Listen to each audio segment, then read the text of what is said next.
Today we will be discussing effective communication for leaders and also for teams.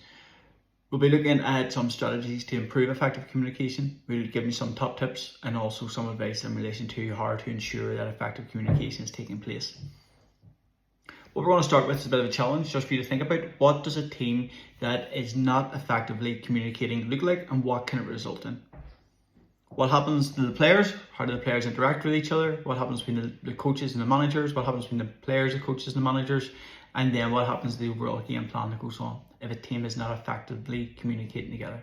And on the flip side of that, all those negatives is the benefit of effective communication. So by spending time to learn how to communicate, understanding what effective communication is and how to ensure it's taking place is really key for you and your success.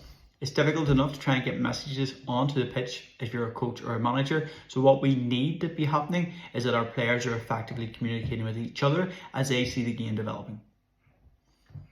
Have you heard about the rule of three? Effectively, all messages should be delivered in no more than 3 points. That should be before a game, during a game, and after a game. If you're doing some sort of game plan, make sure you're only telling the players who need to be involved in that conversation 3 key takeaways that they will remember and learn. Why? Because they're more likely to retain that information, they're more likely to be direct in understanding that information, and they're not going to be confused by misalignment towards other information that you may be telling them.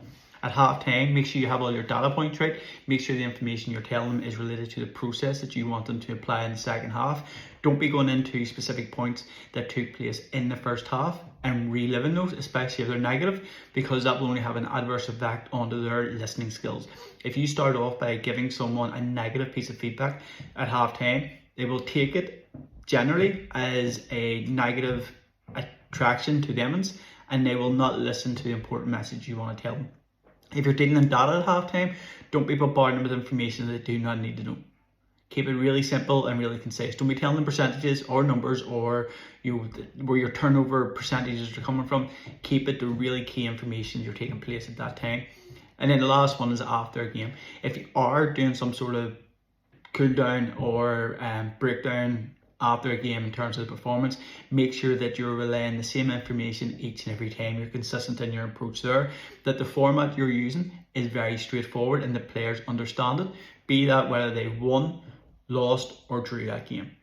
If you change it each time, that based upon the result of a game, you will never get any progression out of that. It's important to understand that whenever it comes to effective communication, there's 2 key recipients.